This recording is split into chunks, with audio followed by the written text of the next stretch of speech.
You're listening to the Global Workforce Podcast with me, George Britton. Each week, we interview an industry expert to dive deeper into the world of managing a global workforce and discuss the big strategic challenges that you're going to encounter along the way. This episode is brought to you by Omnipresent, the global employment platform that allows you to employ anyone, anywhere without having to set up an entity. Designed, built, and supported by global employment experts, Omnipresent takes care of your international employees and contractors, so you don't have to worry about payroll, HR, or compliance issues, making it easier, faster, and safer to expand internationally. My two guests today bring with them a wealth of knowledge and experience of advising startup entrepreneurs and business leaders, as well as consulting with multinational companies and global governments. Klaus Wehage is a serial entrepreneur, startup advisor, speaker, and published author. Klaus is known as the Silicon Valley ambassador for his work coaching executives, entrepreneurs, and government leaders scaling and developing a global mindset. Aaron McDaniel is also a serial entrepreneur, teacher, and author. He's a sought-after speaker on topics such as international business, innovation, and multi-generational workforces. He's coached young professionals and corporate executives at companies such as Microsoft, Deloitte Consulting, and Wells Fargo, and is currently a member of the faculty at UC Berkeley's Haas School of Business. Perhaps most excitingly of all, they've co-authored a book, Global Class: How the World's Fastest Growing Companies Scale Globally by Focusing Locally, which is a Wall Street Journal bestseller. So today I'm delighted to be joined by Aaron and Klaus. Welcome both to the podcast. Thank you, George. Great to have you both with us today. How's your day going? How's your morning going? It's going well so far. Hopefully this will go well as well in terms of the podcast, but we're excited to have this conversation. Yeah, I'm looking forward to this one. It's going to be a lot of fun. So before we get to before we get into the nitty gritty of everything, I'd love to just hear from yourselves about how you met, your background story. How did you first come across each other? Well, that's actually a little bit of an interesting story. We met through our wives. Aaron actually started to learn about me when he was sitting at a restaurant in San Francisco with my wife, not back then, but sort of starting to be the girlfriend. And he saw a text message coming in on the phone and he asked, "Who is Klaus?" basically. And she got a little bit, red-faced and didn't know how to respond. But over the years, our relationship has evolved, not just obviously working together, but also as friends as well. And oftentimes we actually say we have to stay good friends and good business partners because actually our wives' mothers are best friends. So we're inherently, tied together as human beings. But by way of background a little bit is that we have been working on a consulting firm called 10x Innovation Lab, which is an accelerator that we built about 6 years ago, I believe. And that has morphed into a consulting firm called Global Class. That's sort of the foundation of the book, if you will, where we wrote a book on global expansion and growth through the experiences of 10x Innovation Lab and also our previous experiences being in the international expansion field, where we felt like there was a lack of a common language and vocabulary around how to actually take a company international. And that's some of that stuff that we hope to share today, some of the best-in-class learnings from industry leaders and some of the tools and strategies that we have developed over the years to help companies scale internationally. That's super interesting. So you were friends first, then decided to go into business together? Is it that way around? Yeah, that was pretty risky, right? Absolutely. Great stuff. Well, look, so let's dive in a little bit deeper. So you both have worked with a lot of Silicon Valley startups and multinationals, and I've heard you talk about in many cases, the biggest obstacle to many CEOs and entrepreneurs is the mindset. Could you tell me a bit more about that? What do you mean by mindset being one of the biggest obstacles? Yeah, that's absolutely important in our opinion. It sort of has to start there. Oftentimes when we engage with leaders, they have this assumption that what worked in their initial market, whether you're in Brazil, the US, or wherever you are, that will also work internationally. And so we often say and educate leaders on that global mindset, but also have them revisit the entrepreneurial mindset as well. Because inevitably, when you expand to a new country and a new culture, there's a need for adaptation in your business model and your approach, right? And so we often start there to kind of test the leadership team to see if they're ready and able change as human beings as you are going through that learning process. And so one of the findings that we also found when doing the research for Global Class, we actually interviewed around 400 executives. We found this pattern in terms of mindset, around culture, around the ability to navigate bureaucracy, building coalition and buy-in, and then also around the realization that you need to apply entrepreneurial principles. And so we built what we call something called the entrepreneur mindset, which is an evolution of the entrepreneurial mindset. And so if you imagine, for the listeners out there, if you imagine a pyramid, in the bottom you have the entrepreneurial mindset, people who are iterative, resilient, growth focused. In the middle of the pyramid, you have what we call company mindset, people who can navigate bureaucracy, building coalition and buy-in. But the tip of the pyramid is that cultural mindset, culture curiosity, cultural mindedness, and really being interested in learning about other cultures to understand how you need to adapt in a given market, but also inside a company culture as well. Because once you start to build a global organization, you have to interface and interact with obviously a diverse workforce and build coalition and collaboration from within. And so we often educate leaders on this important element. And part of also when we engage with leaders, when we do our assessment for companies, that is one of the key components. And we often ask the simple question, are you willing to change as you go through this process? And if they're not willing to change, we're less likely to work with them, if that makes sense. I mean, one thing that was particularly powerful about a lot of what's happened in the lean agile world, and we see ourselves as sort of a next generation layer, global layer on top of it, is before some of the work of those like Eric Ries with the Lean Startup and Steve Blank and others, these things were happening sort of independently, but there wasn't this common language around it. And now there's things that people say all the time, like product market fit, MVP, minimum viable product, pivoting, right? That language didn't exist for international. And so we've created that when it comes to like the concept of an entrepreneur, like Klaus was talking about, as well as just how to manage localization and other structures that take all these best practices from our research and puts it together in a cohesive system. Yeah, understood. So in your findings, are you saying that most companies will they'll have that foundational agile mindset? They might even have the company mindset, that middle layer, but it's the entrepreneurial mindset where they need to make the shift, and that's where they're perhaps lacking for. That's where they're lacking in terms of like being able to then go global. Is that what you're finding, or have I misunderstood? Yeah, that's certainly part of it. To give you a little example of one of the founders that we often reference to in terms of someone that were willing to make that change is a guy called John Kim from Scentbird. He's Korean, and he knew that he wanted to build a global organization. So he kind of put forcing mechanisms into in terms of how he would operate as a leader. So he said, okay, I'm going to get an English keyboard. I'm going to consume global media. But most importantly, when we benchmark against competition, we don't just benchmark against Korean competition. We want to benchmark against global competition. So it's really that willingness to change and adapt, but having forcing mechanisms around yourself that forces yourself to have this global mindset as well.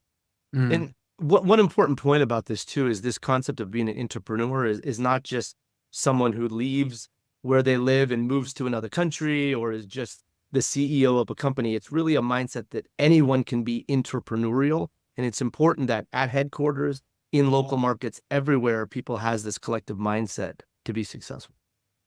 Yeah, understood. Klaus, one thing you mentioned a moment ago is that sometimes you talk to people and they don't seem willing to make this shift on like to really adapt to the culture of other markets. And I'm curious what the main reasons might be for that. Is it just like a hesitancy? Is it fear of the unknown, or why might people not be willing to like adapt? I think often it is a little bit that fear of the unknown, but it's also the fear of getting out of your comfort zone as well. So to give you another example of another Korean company, just now we're talking about Korean organizations here. We met with another organization that was around 600 people organization in Korea, and they had already expanded into multiple different markets in Southeast Asia, but they had significant difficulties in actually expanding successfully. Part of the reason was that it was primarily a Korean organization. So we asked them a simple question: how many languages do you speak inside the company? And they said maybe 2 in terms of their ability to speak actually as an overall organization. So they had purely hired people with a very Korean mindset, Korean talent that weren't really diverse. And the leader, when we engaged with him, it was clear to us that he weren't willing to kind of step out of his comfort zone. He barely wanted to speak English. He barely wanted to expose himself to new things. And so it often comes from that individual fear from a leadership standpoint, at least from our experience. Got it. So it's a bit of the fear of change, but also probably down to a lot of like the leadership appetite to change as well, right? Yes, right, exactly. Super interesting. Cool. And another topic I wanted to get your take on was, I know that you advise businesses who to think about their global capabilities when they start expanding. And I wanted to get your take on what scaling businesses often get wrong here when kind of looking inwardly and thinking like, what capabilities do we have? What are they kind of looking for, and what are they missing? Usually this is a step that is skipped or very quickly gone over. Companies say, okay, we were successful in our first market, so of course we have the right to be able to go anywhere else. And some assume it's going to be done the exact same way we did it. Others obviously understand there's localization, but they don't do an in-depth look at what their actual capabilities are. And when we talk about capabilities, we're talking about people, processes, and platforms that would allow for the localization to happen and management at scale. And so we take companies through a process where we give them an analysis and they get a global capability score that really, paired with some other market analysis, helps them uncover, what is the likelihood of success in different markets. There's another concept that's part of this as well that we refer to as ability to win.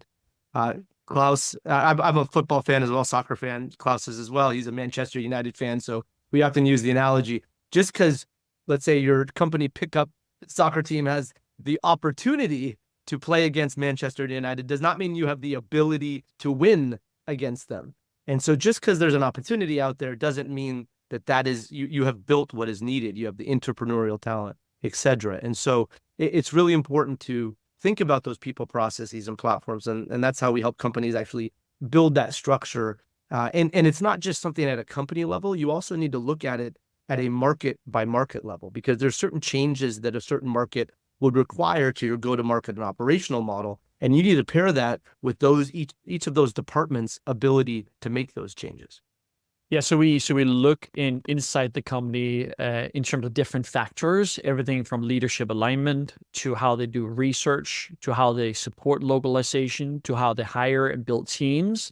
So really a lot of different factors that we sort of rank, and then we give them a ranking from 0 to 100. And so based on their capabilities, we then can evaluate, which we will also talk about a little bit later, in terms of what complexity that they can take on as an organization. And oftentimes, when we engage with organizations and leadership, we look at also what are your priority growth levers as an overall company. And that is a big indicator for us whether or not they will also have the capabilities to support international. And so we talk in terms of new products, new segments, and new markets. And to be honest, oftentimes new markets is the lowest of them all, which will then signal whether or not that they're committed and convinced to actually being successful internationally. And so our role and sort of the scope of why we do the global capability score as an organization is to help socialize what is global and build that clarity, so then the commitment towards international becomes higher. And then another element of what we kind of look at in terms of capabilities is also, do they have formal ownership inside the company to support international? And oftentimes that is not the case. Oftentimes it's like, I just ask this person to do a little bit of research here, that person to explore that here. And it's sort of a little bit fragmented instead of actually giving someone the true ownership to lead and drive international. And then build a team around that becomes that discovery team and that enablement team to support international.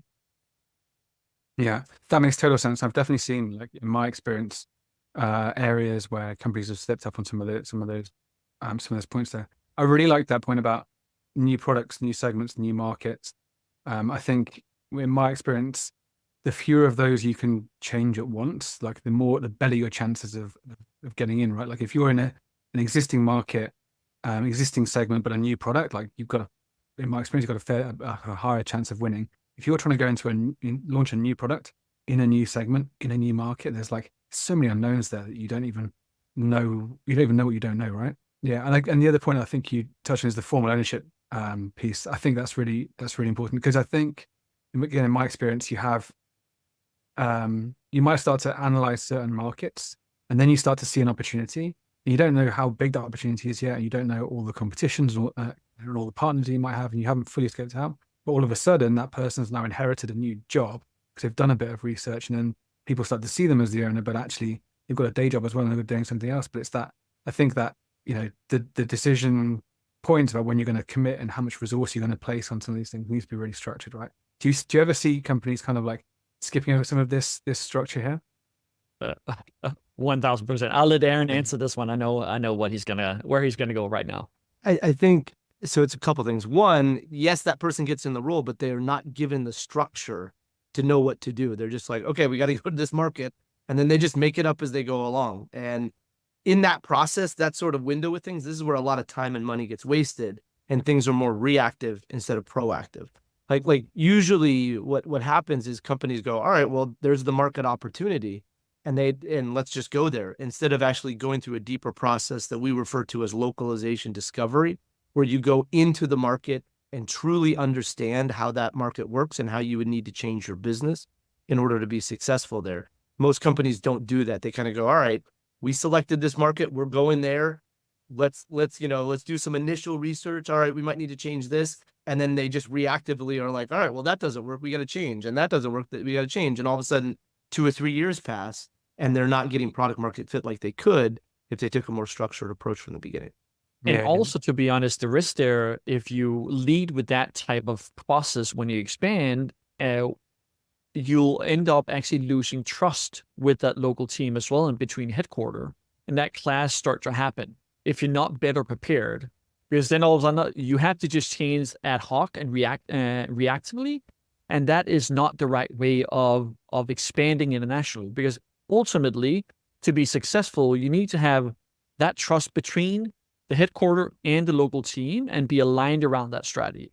And that's why we walk them through the process of localization discovery, making sure you do that due diligence up front, so you're better aligned in terms of what to do as you expand into new markets. Yeah. The most common example I've seen of this is customer-led. So you have a big customer who says, can you do this same thing in this one market for me? And you go, yeah, I mean, it's my biggest customer. Of course I can do that. Then you realize when you're halfway through the implementation, actually, the country next door had 10 times the market, like a fraction of the competition, and it would have been much easier to deliver. And you just made this one decision to try and keep this one person happy. So I think you're absolutely right. Like, you want to see the whole jigsaw as much of the jigsaw as you can, as opposed to just looking at one piece and making a snap decision, right? And actually, to your point, we talk about the perils of organic growth, especially on the enterprise side, where someone will have that exact situation you talked about. And then not just there might be opportunities other places, but they might be building something that is what that one customer needs in the market and not truly what the whole market needs. And so then all of a sudden you spend all these resources to build something because you didn't really understand. You were just building for that customer use case. And, now that work can't be scaled in that market or other places. And so organic growth is not always the right way. So what do you think are the most critical factors for entrepreneurs and startup founders to consider when they're trying to decide which markets to enter first? How do you take the long view here? So I think this is important to tie a number of these things we're talking about together in a cohesive way. I mean, one, in terms of picking different markets, you don't want to just pick one that the CEO studied abroad at or something. We've heard all sorts of crazy reasons why people choose markets. But what you want to do, again, taking some of these pieces together, there's market opportunity, which we talked about, or market attractiveness. Then there's this notion of organizational capability and the ability to win in that market. And then the third part that we've danced around a little bit, but to talk a little more about, is this notion of market accessibility. How much do you need to change your go-to-market or operational models to fit in that market? You can't look at just one and not the other. You really need to look at all three of these together.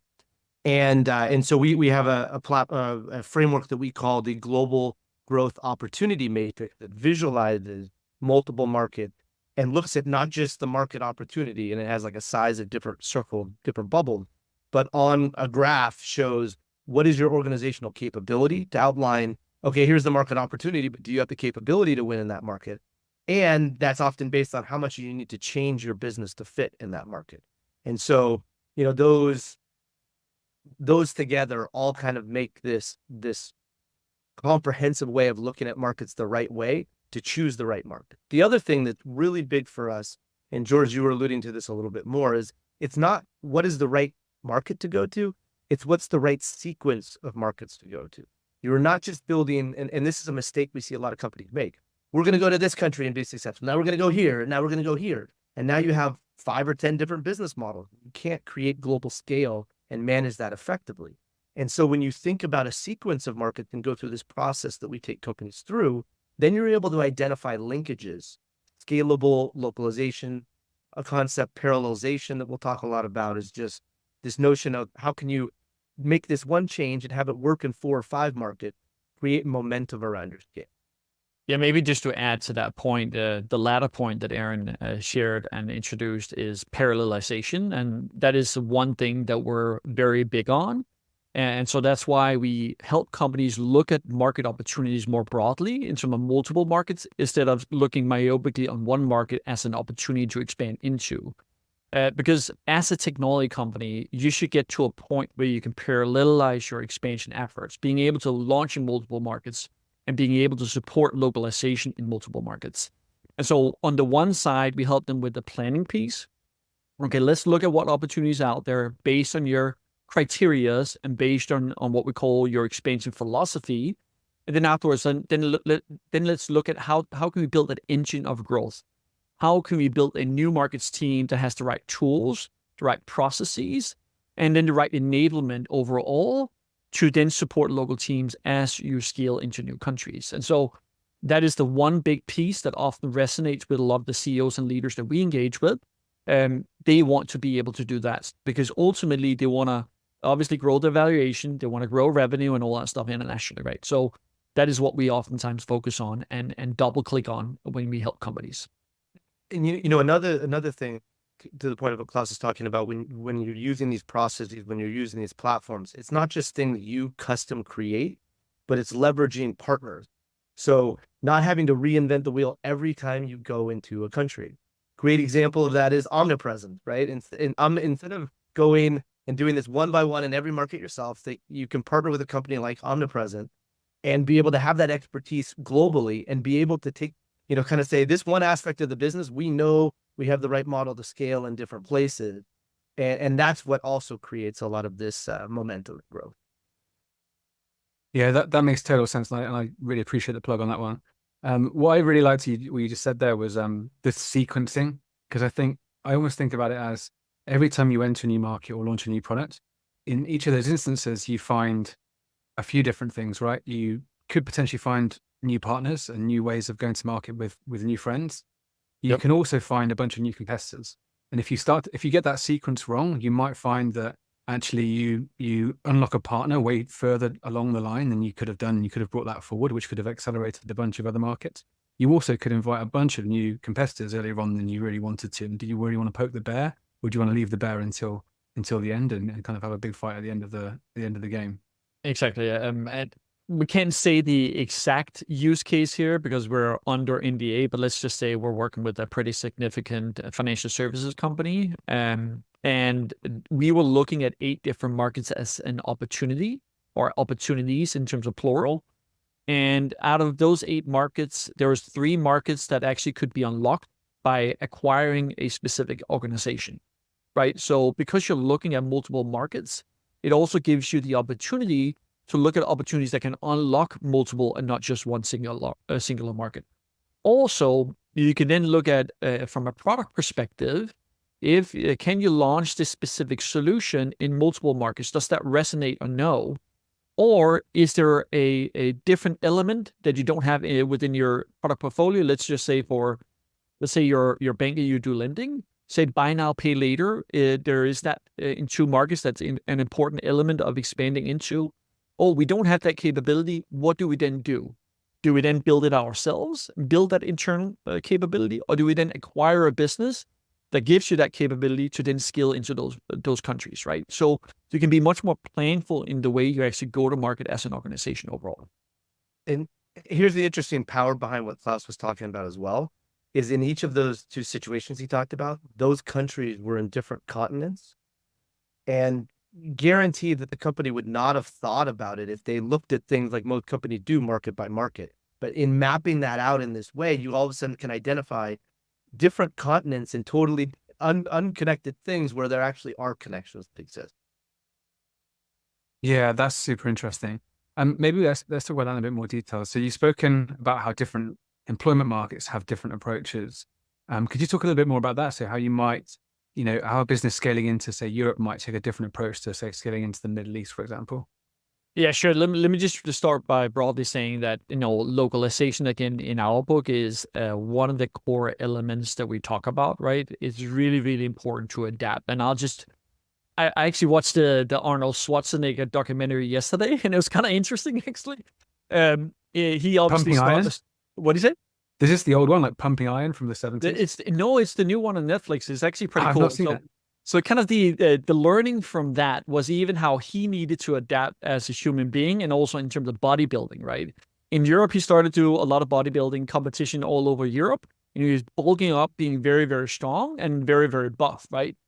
And he won a lot of competitions, but then he actually came to the US and he lost initially because bodybuilding was different. You had to be leaner and not as like bulky, if you will. And so he was often called the balloon belly when he went to competitions in the US. And so he had to adapt his bodybuilding practices. And what did he do? He took the guy that won over him in one of the competitions, and he wanted to train with that guy to learn about his methods, so he could lean himself down so he didn't have that balloon belly, so he can compete much better and then win. Having said that, obviously you have to take a lot of different approaches in terms of employment when you go into new countries. And one story that we often share is Talabat, which is a last mile delivery platform in the Middle East. And one of the things that they actually came against when they expanded into Oman was that they had specific regulation and requirements of hiring Omani people in the country. And it was really, really hard for them to do that because the talent there was not as good as the talent that they had available in Dubai, etc. So that created a lot of tax on the organization in terms of training and development and getting them the skills that they needed to work inside a fast-growing technology company. Another element, for example, is in terms of hiring and firing and all that stuff, you also need to be very conscious of. And for example, in Korea, it's really, really hard to fire in Korea.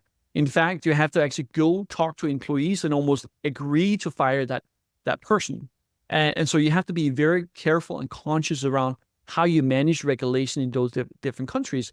Another simple example I just share with you is in the Philippines, there's a 13th salary, right? So at the end of the year, you give that additional salary as a 13-month salary because that's just a part of the culture and how you actually sort of give that recognition to an employee at the end of the year. Yeah, no, we've come across a lot of these situations ourselves, as I'm sure you can imagine. I think in your experience, how much of a factor does employment regulation, like how big a part of the decision is that in for you and your clients when you're thinking about these things?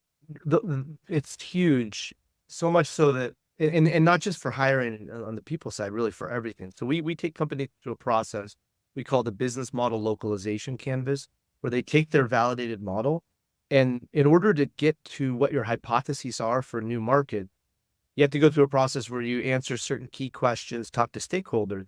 But in getting those insights, you run everything through two key filters: government regulation and culture, that affect all aspects of the business. And so, what Klaus just used as those examples, one was a great government regulation example, and one was a great culture example, and how, and hiring, but it also worked with product. It also worked with, channel. It works with every aspect of the business. But, so to answer your question, it is core. Government regulation and culture are both the two pillars that you have to think about in the process. I would say, however, oftentimes companies are almost solely focused on go-to-market, which in our language is marketing, sales, and product. But that operational side of things they often forget, and that is the administrative side of things in terms of compliance and employment law and everything, as well as also infrastructure, supply chain for physical product, and then tech stack for digital products. But then also the organizational side in terms of how do you manage local teams? How do you allocate the right resources in terms of, do you allocate regional resources to support that expansion? Or do you build an entire team to support that expansion, a local team? But that administrative side of actually launching and scaling is oftentimes a little bit forgotten and is not on the forefront when they actually do discovery in new markets. So that's why we built a very specific framework that kind of forces them in to think about the entire business model when they go do discovery and before they actually select new markets. Yeah. I mean, I think the obvious answer to that is that it's just not the exciting side of things, right?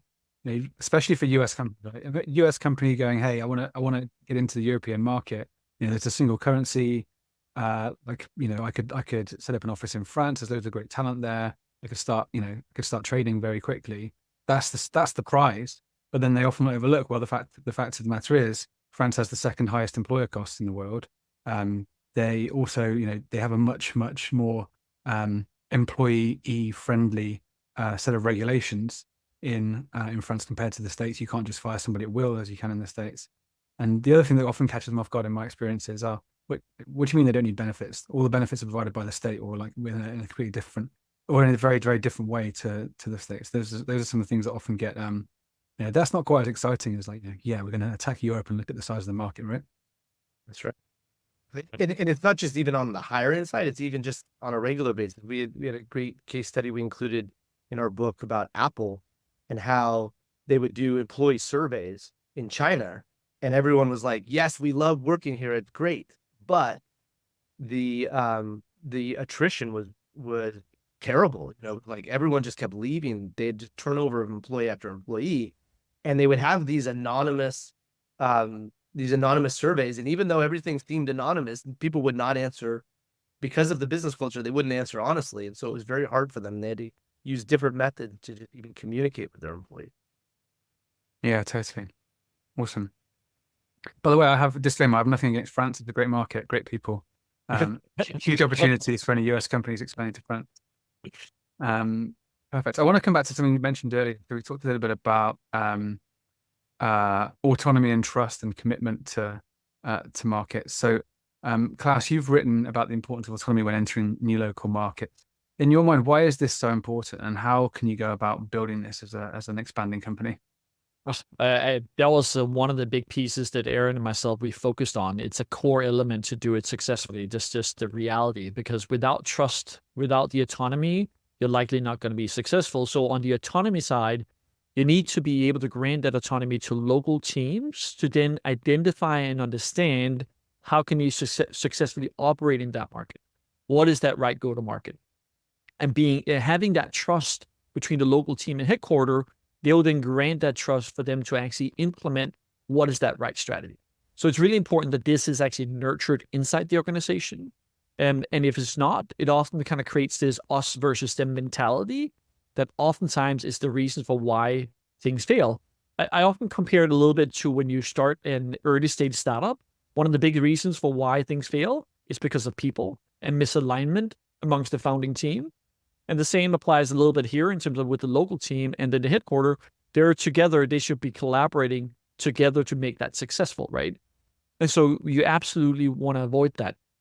Now, in some cases, trust is already there, right? You send someone over, you understand that person is a great leader and can actually help you drive that business locally. In other times, for example, with Flexport, they actually hired someone called Jan van Kasteren in Netherlands. And I believe the COO and Jan, they were basically former colleagues at Bain. Is that correct, Aaron? BCG, whatever. They're the same anyways, right? So, but they were former colleagues, so they knew each other very well. So they had that established trust. And so Jan became that GM in Europe to help drive the business for Flexport. And so that's good. if you don't have that trust initially, you got to make sure you actually work towards building that trust. And in our opinion, it's not just bringing that person over for a week or two and just say hi and goodbye again and good luck and expand.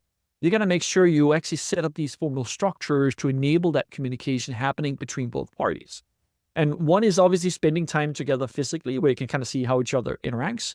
But another part is like you setting up proper cadences when you interact and interface with each other to build that common understanding and strategy for that market. And then making sure you continue to commit to that.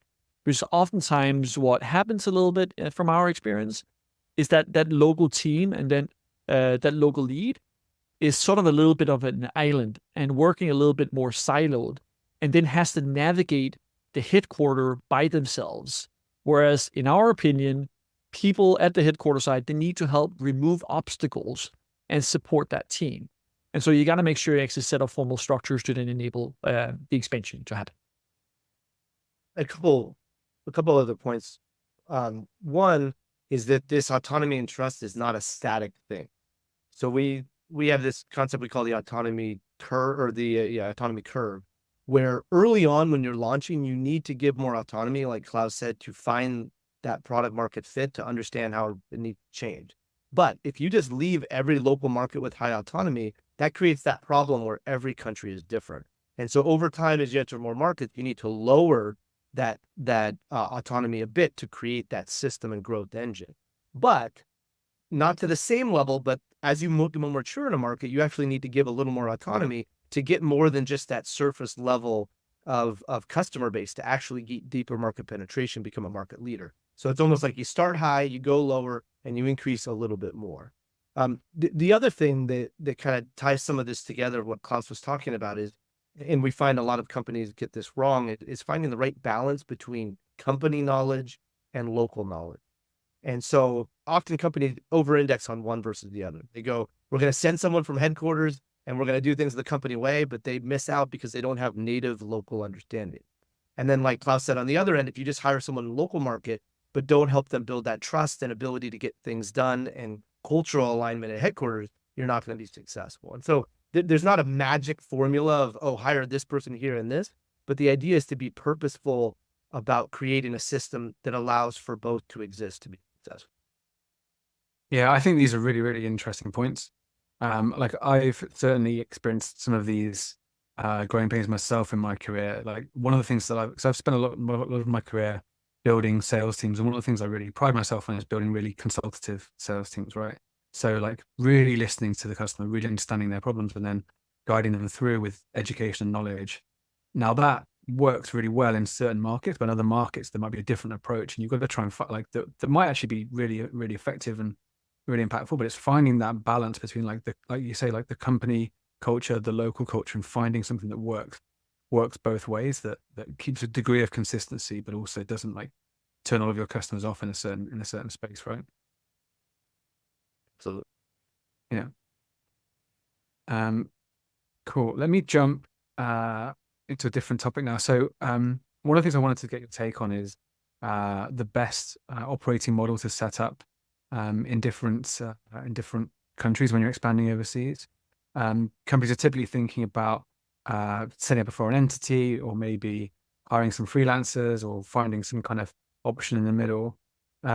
What's your take on like the best way to make a decision about that? What kind of factors should be going into people's decisions when they're making calls like this? Yeah, so one, you need to think about the requirements of the local market, like regulation. Klaus gave a great example of Talabat in Oman. So you need to understand that local context and make the right decision based on that. But it's not a decision that's made in a vacuum. So companies that work with us, the way we guide them, two key elements to help make that decision. One is around what we call our expansion philosophy, sort of that North Star when you're going to expand. And what that is it's sort of like a guiding light that says, okay, everything from a growth model to how you plan to operate in that market. Some companies say we want to go into one region and blanket that whole region. Others say we only want to go to large markets and be the number one or number two player in those markets. There's different flavors. But then there's also a level of localization versus control. and how much you want to adapt for that market. And so a great example would be Apple. Apple very much was like, we need to own 100% of any entity that we have in a country. And there are a number of countries that said, no, you have to have a local partnership. So in the Middle East, they came across that challenge. They wanted to enter the market, but there was a requirement they had to have a local partner. So they decided, until Apple was a unique case, they got an exemption for this, but if they weren't able to overcome that obstacle, they wouldn't enter a market. So there's that expansion philosophy in North Star. The second part of it has to do more with timeline and implementing your playbook. And so we work with companies that say it's not just, okay, we're going to do this one model. And a playbook is not just a checklist of items to go to. It's actually a system from pre-launch to product market fit. And there's different milestones that happen at different points. And the way we work with companies, when you hit a milestone, certain resources are unlocked, people are unlocked, different levels of localization become unlocked, and different models become unlocked. And so there might be certain milestones that you set up that might trigger going from contractor to a foreign subsidiary to, any kind of local presence or otherwise. So the importance is aligning all of those: regulation, expansion philosophy, and the milestone and stage that you're at. Yeah, I really like that concept of milestones. I've certainly seen a lot of our clients doing things like that, like even starting like with a very early discovery, then to like initial traction, building some kind of momentum with go to market before you then start putting boots on the ground and then scaling from there. So I think that makes total sense. Yeah, I mean, there was another client we worked with, and they had already entered a couple markets, and they were looking at their next market. And we said, well, when are you going to enter your next market? And they're like, oh yeah, when we get more growth in our existing market. And we're like, okay, well, where's your whole structure of milestones that can tell you when to unlock that? And they didn't have it. And basically they had been kind of going around in circles, analysis paralysis, before we came involved to help give them that structure. Yeah.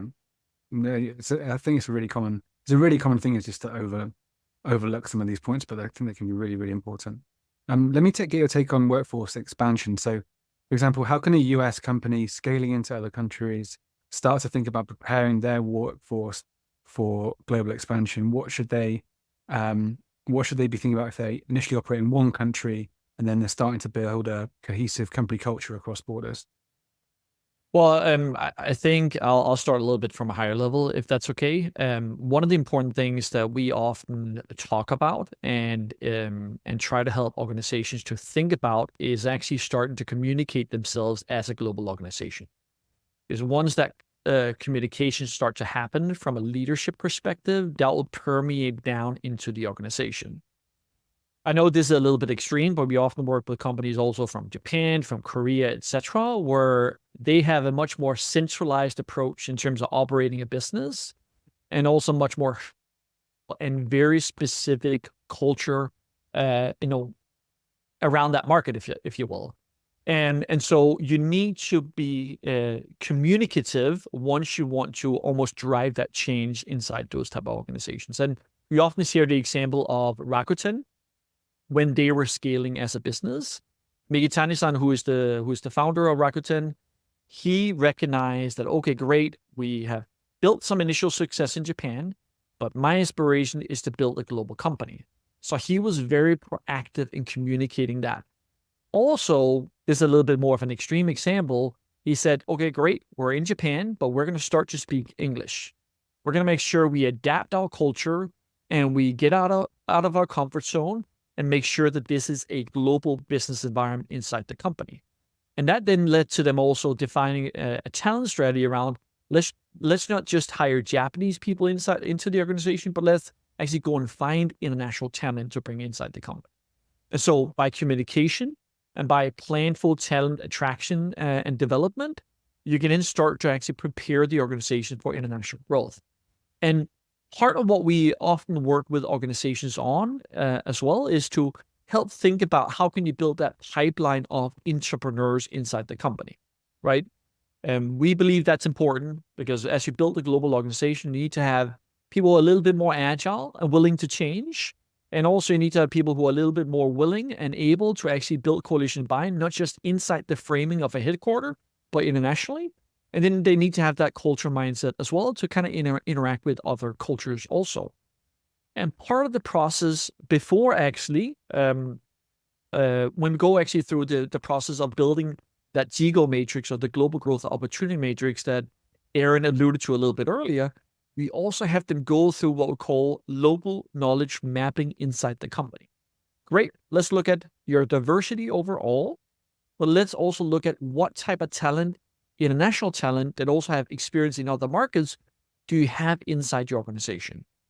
And are some of that talent relevant to some of the markets you're exploring? And can you utilize that talent for local knowledge in those markets, right? So in our opinion, you have to be very intentional around your talent development, your talent mapping, and talent attraction. And then obviously be communicative as a leader to say, we're building a global company, not just a Japanese company or a US company. Because then you also avoid a little bit that us versus them mentality, but it's actually talent that wants to build a global organization. That's a process. It's also a lot of little things, and to the point of us versus them mentality. At the simplest level, and a lot of executives at headquarters don't think about this, is when do you schedule meetings? Do you schedule meetings at times that are convenient for you? Or do you do it in a more egalitarian way where you schedule times that are good for those teams as well? Like, and this goes back a long time. Like we talked to a number of companies where they would have a dev team across the world and they would keep scheduling meetings that times that were good for them that was in the middle of the night for that dev team. And what does that communicate, to Klaus's point around us versus them? And what is that mentality at headquarters? Then it's like, yeah. They're going to adapt for us because we're sort of the center of the universe here. So even little things like scheduling meetings in a more roundabout fashion to make it convenient and inconvenient for everybody, given that time zone reality, is a good thing to do.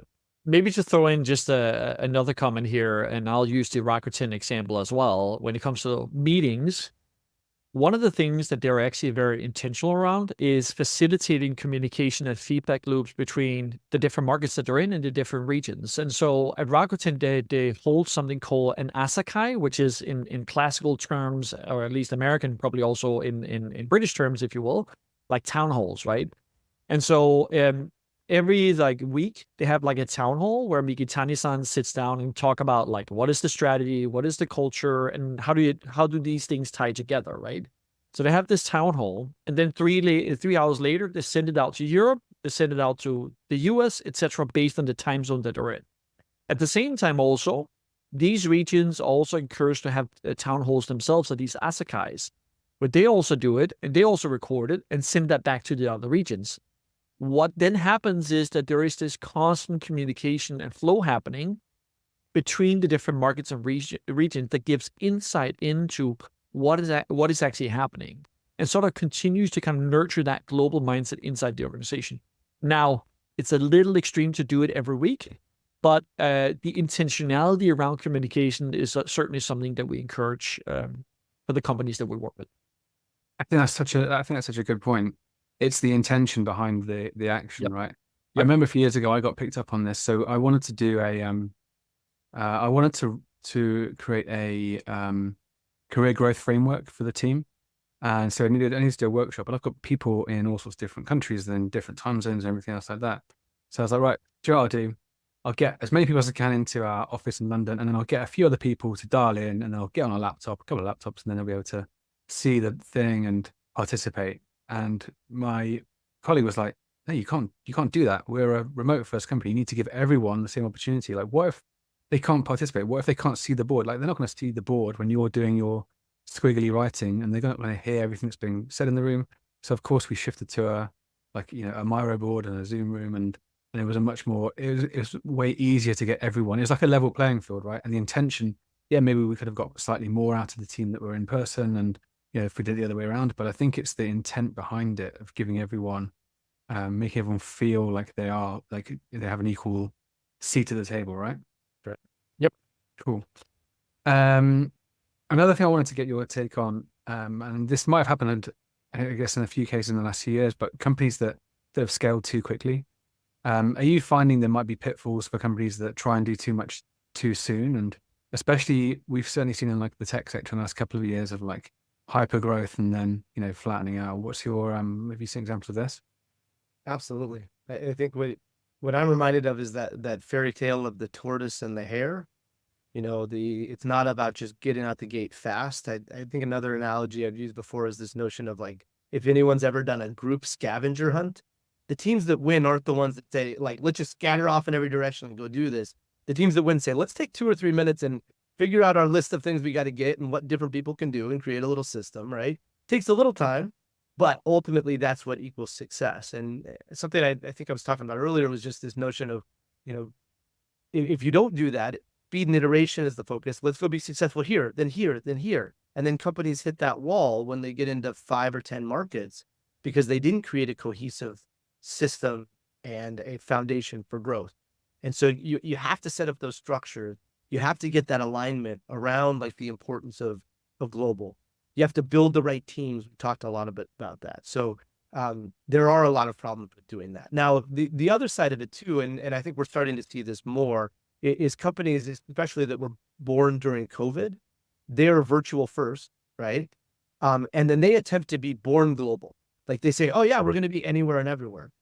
And like, to be clear, just because you're in an app store in 120 countries does not mean that you're actually like in 120 countries, right? There's a big difference, as you know, George, between having employees physically located in a place and operate in that market versus just going up on an app store. And so being born global is not the solution either. You need to find product market fit in an established market first, and then do these things we've been talking about throughout to create that foundation to enable that scale later. Maybe just add a quick point here to the point of speed and iteration. Sometimes and often we've seen companies being very focused on just moving to market very, very quickly. And from a tech stack standpoint and technology, we see oftentimes companies forking the code for new markets, right? They say, we're just going to build for this market and just focus on that. And then for this market and focus on that. And then here and here and here. And what then that prohibits is your ability to also parallelize your localization, saying you make an adaptation for the product in, let's say, Lithuania. Can you also use that in Germany or whatever? But because they fork the code so much, they can't really do that, right? And so that then, prohibits your ability to quickly scale the business across a multi-geographic footprint.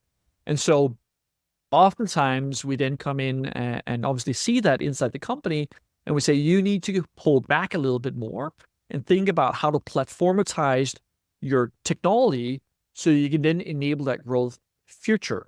And so it's really, really important to kind of think about complexity along the way as you want to scale and expand to new markets.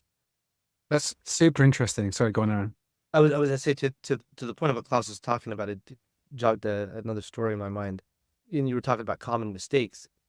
This process doesn't just start once you start expanding into other markets. It actually can start before that.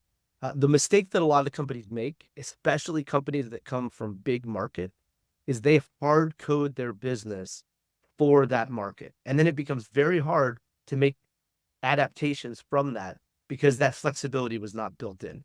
We were kind of poking fun at France before, but a good case study that we share in our book is around BlaBlaCar, the world's largest carpooling platform.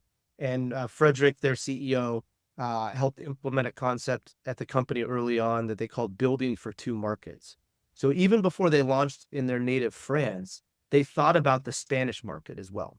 And they thought about Spanish regulation in terms of transportation. They thought about their app and differences in language.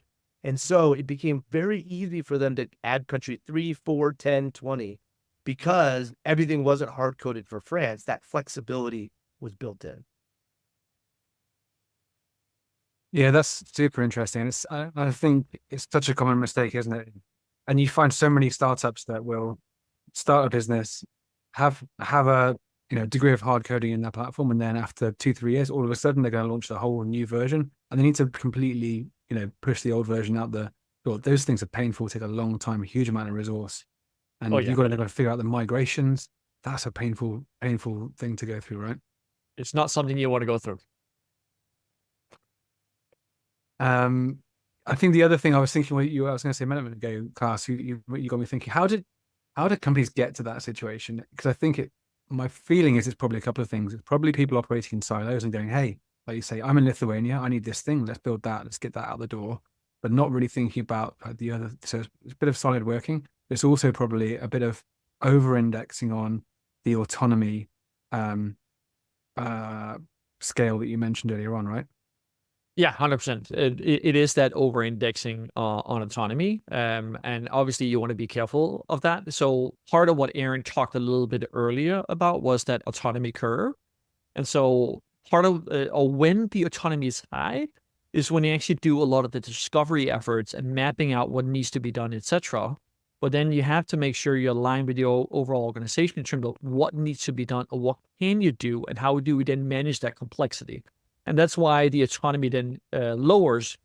And so, to our point a little bit earlier, don't go into a situation where you just allocate a bunch of engineers to that market, and they just go and build for that market, right? You got to think about that possibility of a parallelization of your business in the future. So the next thing I wanted to get your perspective on was local employment laws and benefit. This is something we kind of mentioned a little bit earlier on, but in your mind, how do startup founders and scaling companies navigate different employment laws and regulations when they start their expansion? So something else I wanted to get your take on was navigating employment laws and benefits. How do startup founders and scaling companies tend to think about navigating different employment laws and benefits as they embark on their journeys? So, I mean, I think there's what mistakes are currently made and what companies should be doing. And what they should be doing is understanding everything first, understanding regulation, understanding culture ahead of time, making that part of the process, right? And this is where some of the concepts we talked about before come together. One is this notion of localization, discovery, and understanding it proactively instead of reactively. Secondly is not looking at things one market at a time, but looking at things collectively, because it might be that there's similarities in different markets that make it easier. You know, you went back to the conversation around whether you should have contractors versus a foreign subsidiary, et cetera. Understanding a sequence of markets helps you make those decisions. And then, like we talked about before, you're not in this alone. Bring in strategic partners and experts like Omnipresent, who understand all of these different markets from an employment perspective, who can help you map out the right way to enter the market and the right sequence of markets to go into to help you make those decisions proactively instead of react. And that's actually what we do when we walk through companies, that process of discovering new markets. We often bring in partners, you know, omnipresent and the like, to help them give those answers so we mitigate against that risk before they decide to expand to new markets. Another just quick comment here is that in the Bay Area, for example, we see a lot of Japanese companies expanding to Silicon Valley, and they always complain about attrition rates and not being able to retain the talent and everything. And the simple reason for why is that the benefits are not, comparable, and even the salaries are not comparable. And they're not even willing to change because they have to adhere to the overall company policies about we can't adjust these things. And so it's a very rigid headquarters sort of focus around we cannot change some of these things for new markets. And so, as you can imagine, they're not able to compete for talent and hence won't be successful in that market either. And so we rarely see a Japanese company being successful in Silicon Valley, even just from a talent attraction and retention standpoint. It's also a cultural thing, right, Klaus? Yeah, exactly. Culturally, people stay at companies longer in Japan. In Silicon Valley, they stay less. And companies from other places don't take the time to understand that and don't set the right expectation and the right plan. That's super interesting because there's definitely the employment law, the benefit side of things, but there's the cultural aspects as well about longevity, right? It's actually an really interesting point. How many people in Silicon Valley will actually be working for foreign companies when there's such a dense amount of capital in that area? It seems like it would be quite a rare thing, right? Exactly. Yep. Yeah. Okay, cool. I've got a couple more things I want to touch on. I know I'm taking up a lot of your time. I wanted to get your perspective on the short-term versus the long-term view. I guess in a lot of these decisions and a lot of these dichotomies, businesses are thinking, okay, I've evaluated a number of different markets. I can see that US is huge, but it's going to be a big investment. It's going to need like a huge product lift. But I can also see some markets on my doorstep which could be lower hanging fruit, quick wins. How do you talk to your clients about like taking a long-term view with some of their international expansion strategies? Well, we talk about initially their overall goals.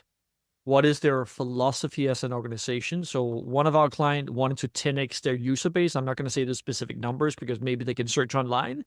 And it's to a significant number that they wanted to reach.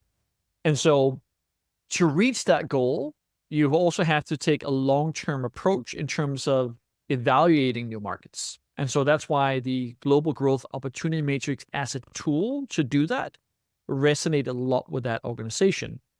And so it starts with the overall goals, because when you set those overall goals and aspirations, it kind of is a forcing mechanism to think that way, if that answers your question a little bit.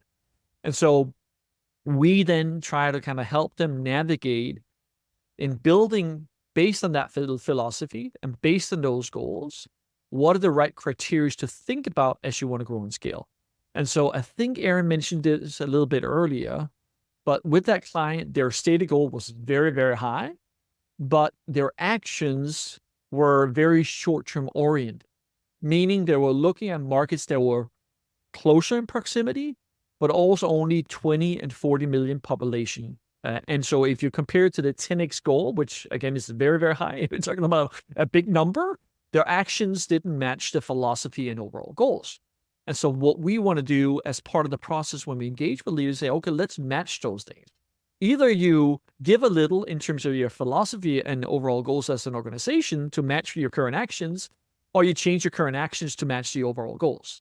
And so it's really the stuff that we spend a lot of time on in building that alignment around growth levers, but certainly also around what is the overall philosophy that then can drive the actions for the business.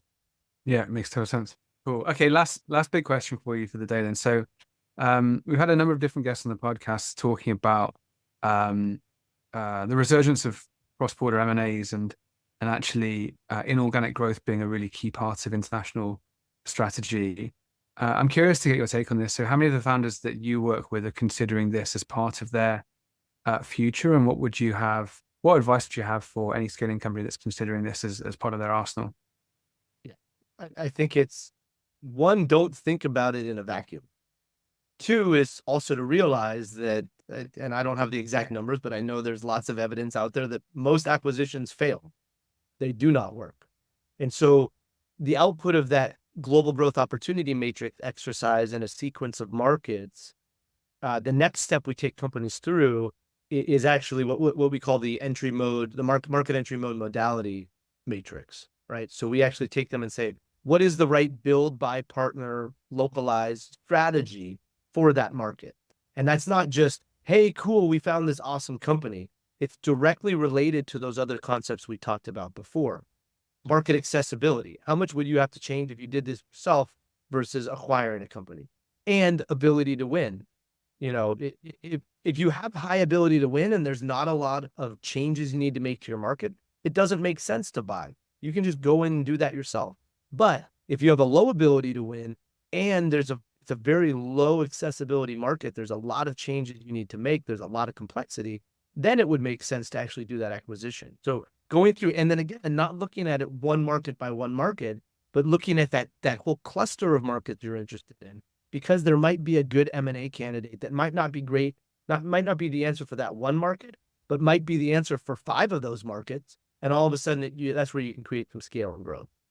And maybe just a couple of comments. I spoke to a Japanese company the other day, and that person was in corporate planning and development, which is typically the department that is partly handling international, but also M&As and everything. And it was said that most Japanese companies are looking at M&As because it's so hard for them to expand themselves. And so acquiring other businesses is the way. So part of it is also cultural as well. And if you kind of think about it from a Japanese perspective, the high ability to win is typically pretty low because of the gap between other markets. And then because it's very, to Aaron's point a little bit earlier, hard-coded for the Japanese market. So the accessibility is also very low. It's because it's low ability to win and low accessibility. It typically falls into that M&A zone that we talk about in the market entry modality matrix. So that's one part. Another part is we often see a lot of companies having international within the corporate development function. And naturally, if international lies within corporate development, the leaning towards acquisition will be pretty high. So oftentimes when we also engage with clients, we often recommend not having it within that function, in our opinion, because there will be a biased approach to looking at international from an M&A lens. So separate that, have a new markets team instead, have them interact and interface with corporate development, and then make the best, a decision based on the insights that you do in that market, and also based on obviously the whole market entry modality matrix that you sort of have developed, that we have developed as an organization. So you have a more clear-eyed view about the decisions you make based on that ability to win and that market accessibility concept. I think that's a really interesting point about international being within the corporate development team. Like there's that concept of if you're a hammer, everything's a nail, right? And Yes. if that's where you live, if that's where your reporting line is, then everything just becomes an acquisition target, even if it's definitely not. Yeah. And actually to that exact point, when to the point that we were talking about go-to-market versus operational concepts, we use this iceberg analogy because most companies only think about that go-to-market side. And usually that's because product or maybe sales is leading the market discovery. So of course they're only going to be thinking about go-to-market. They're not going to be thinking about, well, how do we hire people and what are the legal ramifications? And so it's about having more cooks in the kitchen, not just on the go-to-market side, but on the operational side as well. That is a great point, because we often see that is very functional led in terms of who does the discovery, and then that person looks through that lens, whether it is product, whether it is sales, but you want to make sure you do it more from a cross-functional perspective, and you interface and interact and involve other people from the organization. And that's partly also why that new markets team becomes an important mechanism inside the company that is cross-functional, that looks through all these different lenses, and that then develops playbooks to help enable that growth in the future so you can actually parallelize. Yeah, awesome. That makes total sense. Listen, guys, I've had such a blast on this podcast today. I've learned a huge amount from you. We've covered so much ground. If you were to finish just by giving both of you individually, like your three top takeaways, you've got a company right now who's considering going international for the first time. What would be your key messages for them? Well, we've talked about it a few times in this podcast. One thing is don't just assume that what worked in your market will work internationally. Make sure you do localization discovery when you go to new markets. Also make sure that your bias in selecting a specific market is not the case. Look at multiple markets and evaluate accordingly, and based on complexity and capabilities, and also the future aspiration, hopefully for a technology-driven business, to parallelize the company. And so part of what we want to message is don't just think of that next market, but sequence of markets, and then build your capabilities to be able to parallelize your company in multiple markets at once. And I would say, one, when you're looking at new markets, it's not just about market attractiveness. It's about the accessibility of those markets and your organizational capability, your ability to win in those markets. Two, create a system. You need to have this structure. It's about creating an operating system, which is something that we help companies build to actually go from global aspirations to global scale. And then finally, going back to that comment about the three growth drivers Klaus talked about, new markets, new customer segments, and new products. If you're really looking to exponentially increase your valuation or market cap, new market is really the way to go. Really hard to find a new customer segment that can 2 or 3x what you currently have, or a new product set that is going to basically replicate your company 3 or 5 times over. But there's a world of opportunities out there. Yeah, I couldn't agree more. I've definitely felt that pain myself. My key takeaway would be probably to buy the book. Maybe my second one would be to chat with you guys. So if you want to find out more, what's the best way for them to get in contact? Well, they can go on globalclasscompany.com, or they can also simply reach out to us, either Aaron at globalclasscompany.com or Klaus at globalclasscompany.com. And my name is not spelled with a C, it's spelled with a K, which is oftentimes what people think. Fantastic. Brilliant. All right. Thank you both. It's been a pleasure. I've had such a great time. Awesome. Really appreciate you coming on the podcast. Thanks Of so course. And happy to obviously follow up and have further conversations, George. It was a great conversation. We appreciate it.